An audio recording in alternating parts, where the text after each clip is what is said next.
I don't know if you've ever been in an environment where the culture, the way of doing things, is completely foreign to you.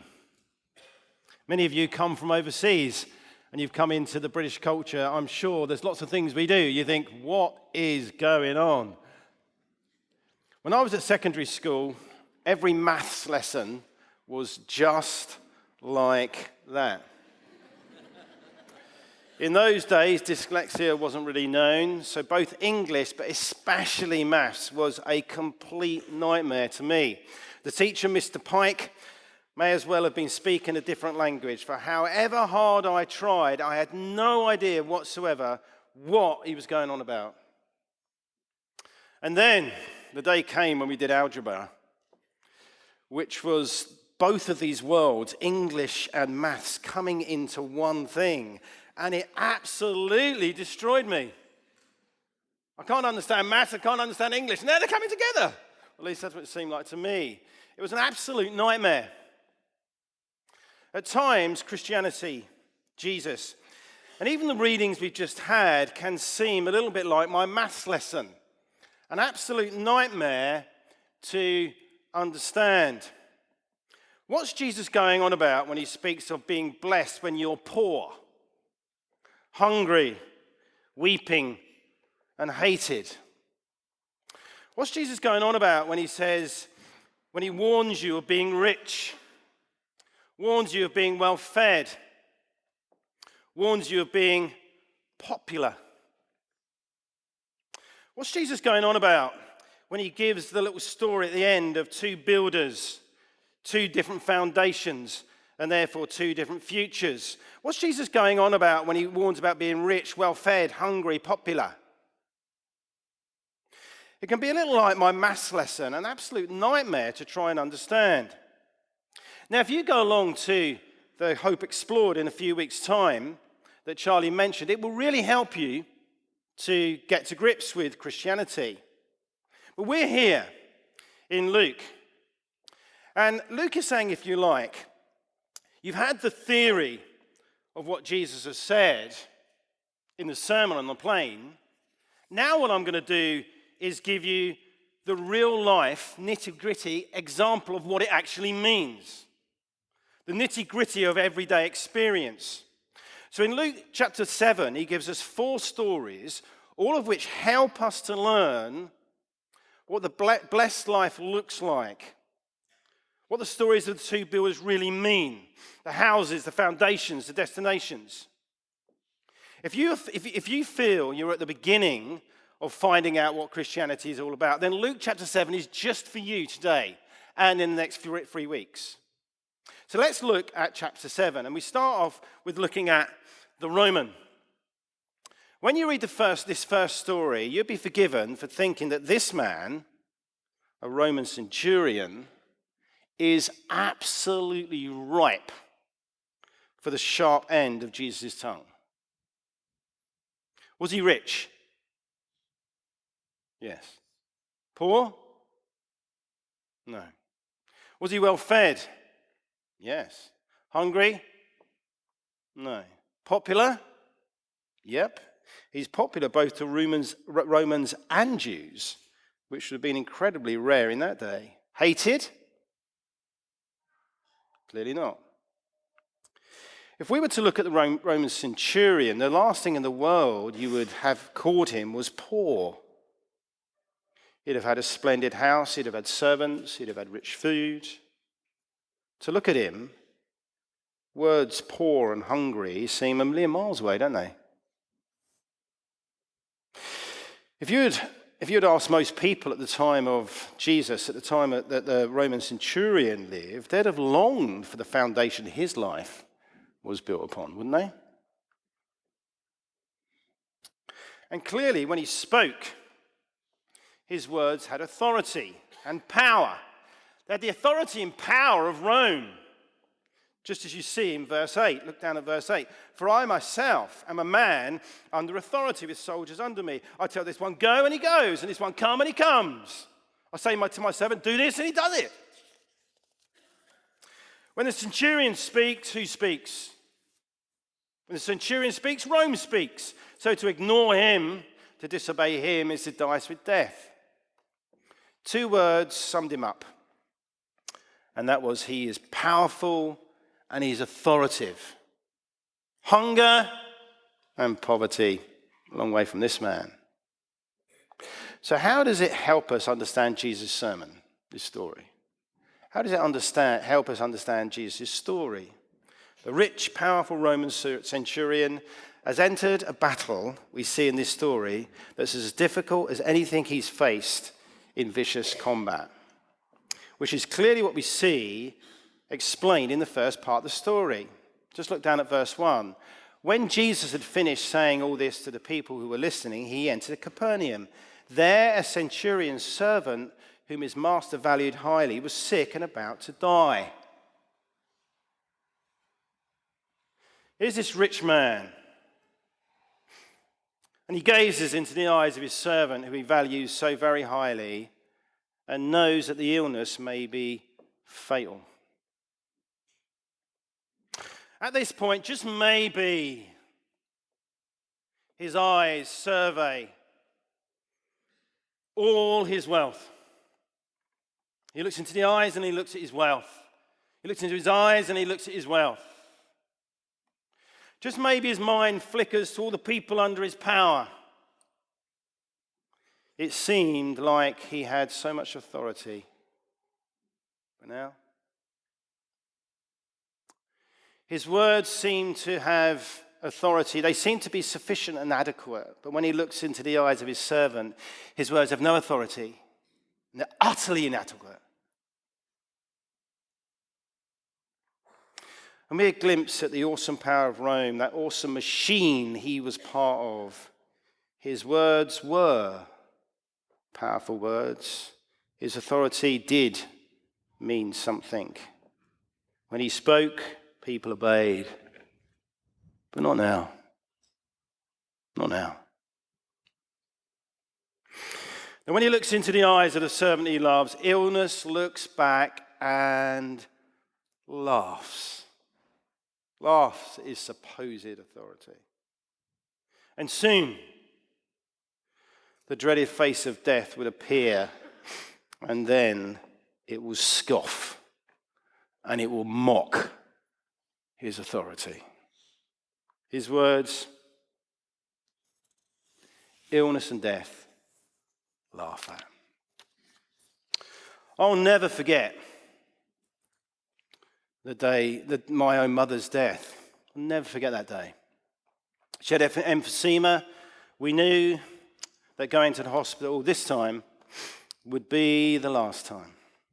The hospital was so busy that me, my 2 sisters, my brother, and all the grandchildren had to wait 2 hours before a room could be prepared for her to die. And I remember coming out of the room after she had passed away. I'll never forget this. And walking past the ward where she had been for the last 2 weeks, and just glimpsing over to the bed where she'd been for 2 weeks, where she'd once been, and now it was fresh and clean with new bedclothes, ready to go again. We wept together, and death looked at us and laughed and mocked. The centurion's words once seemed oh so powerful. Now they're feeble and weak. So wealthy, but now he's so poor. So powerful, but now hungry for someone to help. So comfortable, but now he's weeping. Can you see what illness and possibly death of someone he treasured has done to him? It's shown him the reality of who he really is. The illness and death reveal what? The illness and death reveal his foundation. The illness and death reveal that his feet are resting upon sand, and he has no answer. He thought he was rich, but now his real poverty is there for all to see. He thought he was powerful, but now his utter powerlessness is there for all to see. He thought he had authority, but now he's speechless. I'm sure there's people here who can relate to that rich Roman. You know, so many of us in the West, we have so much, don't we? We often need for very little. And what does that do? It fools us. It cons us, tragically deceives us, that we think we're in control of our lives. And then something like this happens that invaded the centurion's life. Something pushes through the door of our life and our experience, and there's nothing we can do. And we suddenly realize just how poor we really are. Our smallness. We suddenly realize just how poor we really are.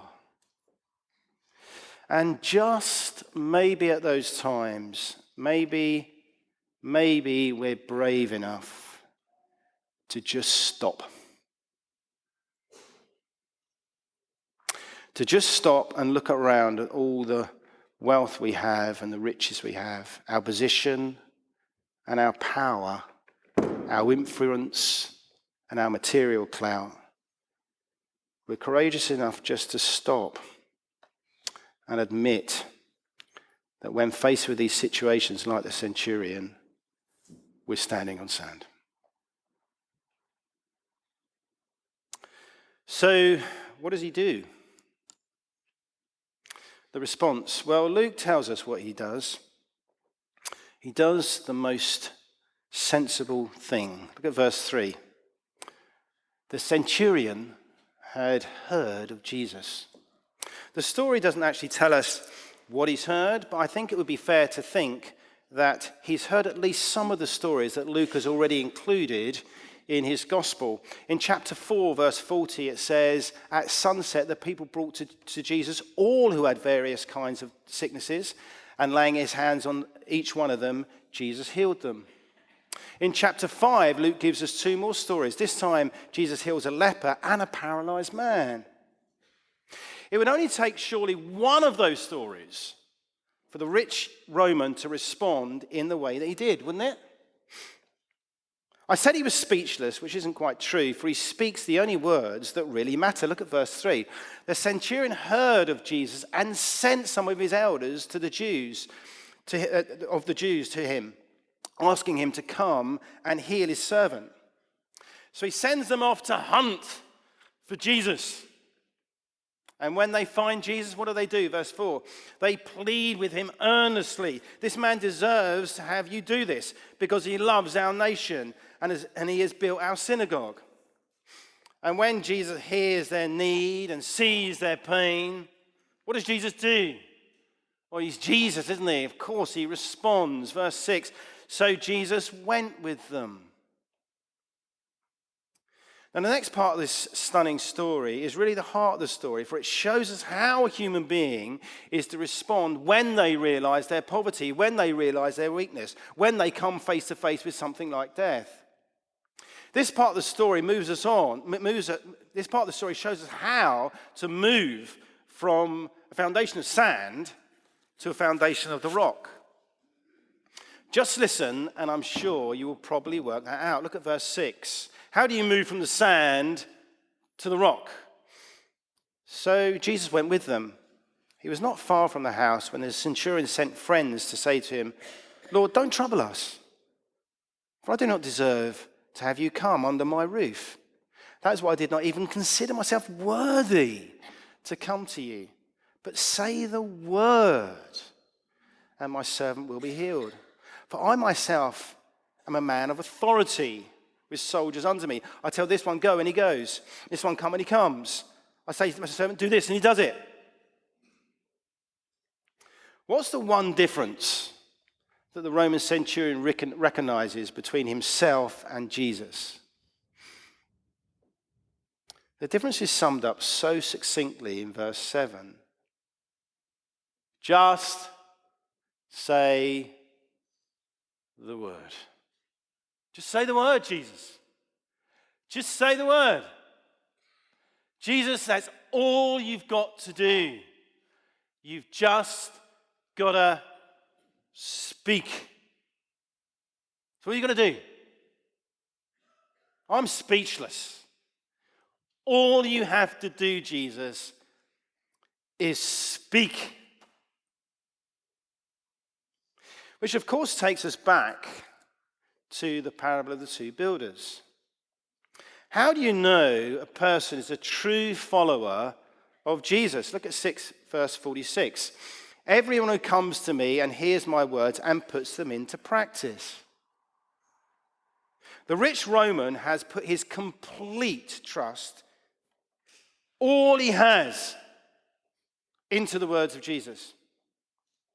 Jesus, all you have to do is say the word and then my servant will be healed. You are the one, the only one who has authority. Please, Jesus, just speak. He's moved from a life of trusting in his own words, his own opinions, his own self, to trusting in Jesus' words, the true foundation, the rock by which he is to build his life. He's moved from thinking that he was rich to realizing true wealth only comes from trusting in the words of Jesus. He's moved from thinking he was full and satisfied to realizing that when the toughest things in life rear their head, who's the only one who can feed you? Who's the only one who can reach the deepest need of your soul? The day started with pain, but it ends with joy. The day started with mourning, but he goes away laughing because he's come to Jesus and he's heard the voice of Jesus and he's trusted the voice of Jesus. And lastly, the reward. We've seen how the Roman responded. What about Jesus? When Jesus hears the Gentile Roman centurion's response, he's what? He's amazed. I'd have loved to see the face of the Son of God, the one who created the world. I'd love to have seen his face when he was amazed, wouldn't you? The Son of God amazed. But he is amazed. His own people of Israel never had faith like this man, this Gentile. He's put his trust in the divine Son of God. And the trust, of course, is rewarded. Look at verse 9. When Jesus heard this, he was amazed at him, and turning to the crowd following him, he said, I tell you, I've not found such great faith even in Israel. Then the men who had been sent returned to the house and found the servant well. You see, the only foundation that the Christian faith is built upon, the only foundation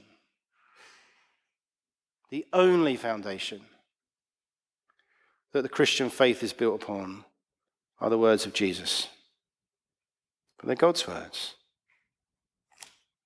Therefore, the surest way of knowing you're a follower of Jesus is whether or not you trust his words, like the Roman centurion did. Understanding Christianity is really not that hard. Even I can do it.